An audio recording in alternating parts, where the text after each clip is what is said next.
আপনাদের যখনই রসগোল্লা খেতে মন চাইবে আপনারা কিন্তু বাড়িতে খুব সহজে 5 টাকার সুজি দিয়ে এই রকম নরম সফট রসালো তুলতুলে রসগোল্লা বানিয়ে নিতে পারবেন। আর আপনি যদি আমার চ্যানেলে প্রথম হয়ে থাকেন আমার চ্যানেলটিকে লাইক শেয়ার ও সাবস্ক্রাইব করে নেওয়ার অনুরোধ রইল।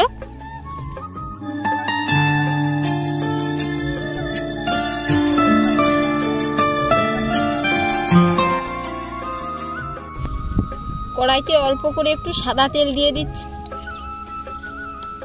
এই যে 5 টাকার এক বাটি সুজি নিয়েছি, তো সুজিগুলো আমি ভালো করে ভেজে নেব চুলার ফ্লেমটাকে মিডিয়ামে রেখে।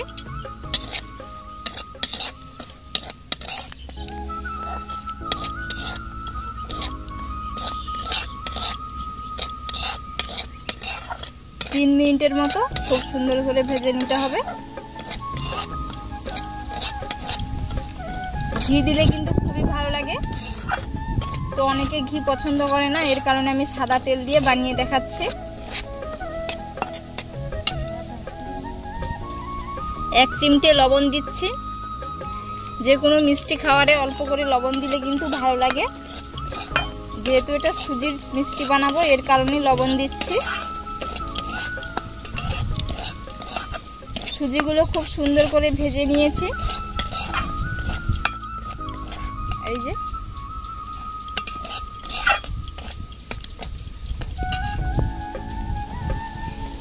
এবার আমি এর মধ্যে 250 ml গরুর দুধ দিয়ে দিচ্ছি।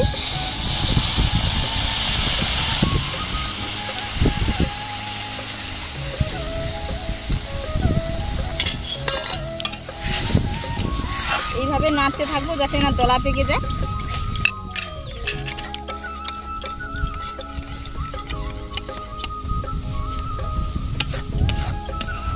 খুব সুন্দর করে একটি ডো তৈরি করে নেব।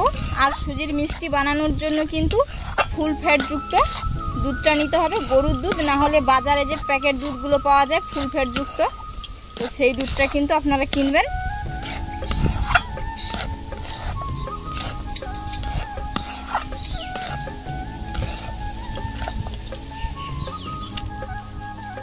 একেবারেই ডো রেডি, কড়ার থেকে ছেড়ে যাচ্ছে। তো এবার আমি কিন্তু এটা তুলে নেব।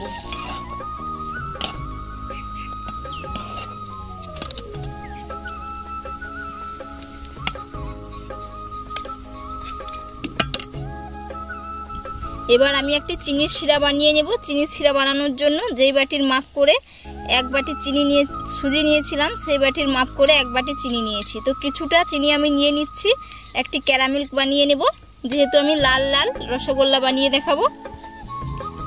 চিনিগুলো দেওয়ার পরে আমি কিন্তু খুন্তি দিয়ে নাড়াচাড়া করছি না, চিনিগুলো যখন গলে যাবে তখনই একটু খুন্তি নাড়িয়ে নেব। এই যে চিনি গলে গেছে, এবার আমি একটু খুন্তি দিয়ে নাড়িয়ে নেব।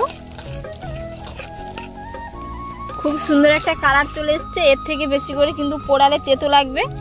তো এবার এই বাটির মাপ করে আমি 5 বাটি জল দিয়ে দেব। 2 বাটি আর 3 বাটি দিয়ে দেব। বাকি যে চিনিটা ছিল এবার আমি এর মধ্যে দিয়ে দিচ্ছি।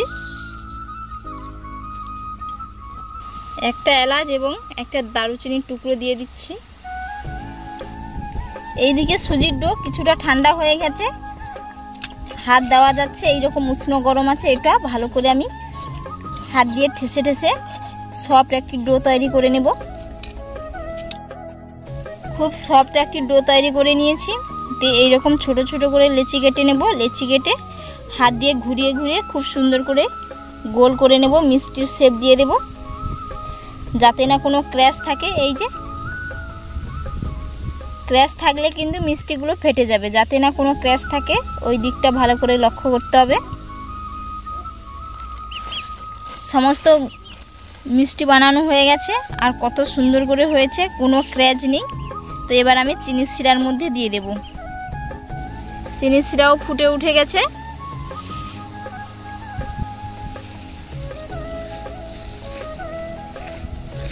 খুবই সফট, আস্তে করে দিতে হবে, না হলে কিন্তু ভেঙে যাবে।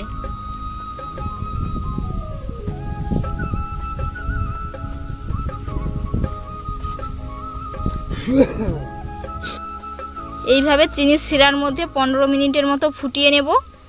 চুলার ফ্লেমটাকে মিডিয়ামে রেখে দিয়ে একটি ঢাকনা লাগিয়ে দেব। 15 মিনিট হয়ে গেছে আর দেখে নেব। এই যে ঢাকনা খুলে দিয়েছি, মিষ্টিগুলো কত সুন্দর হয়েছে দেখুন, কতটা ফুলে গেছে, একটাও মিষ্টি কিন্তু এখানে ভেঙে যায়নি। তো এবার আমি নামিয়ে নেব। চিনির শিরা থেকে রসগোল্লাগুলো আমি একটা একটা তুলে নেব, দিয়ে প্লেটের মধ্যে রেখে দেব। সমস্ত মিষ্টিগুলো তুলে নিয়েছি, আর একটা মিষ্টি আপনাদের আমি কেটে দেখাচ্ছি কতটা সফট হয়েছে। এই যে কত সফট, আর ভেতরটা কত সুন্দর জালি জালি হয়ে গেছে, দেখে নিশ্চয়ই বুঝতে পেরেছেন। তো বন্ধুরা, আজকের রেসিপি আপনাদের কেমন লাগলো অবশ্যই কিন্তু আপনারা কমেন্টে একবার জানাবেন, এবং বাড়িতে এইরকমভাবে একবার বানিয়ে খাবেন। খেতে কিন্তু খুবই অসম্ভব মজার হয়। আর এতক্ষণ পুরো ভিডিওটা দেখার জন্য আপনাদের অনেক অনেক ধন্যবাদ রইল। আপনাদের সাথে নেক্সট ভিডিওতে দেখা হচ্ছে।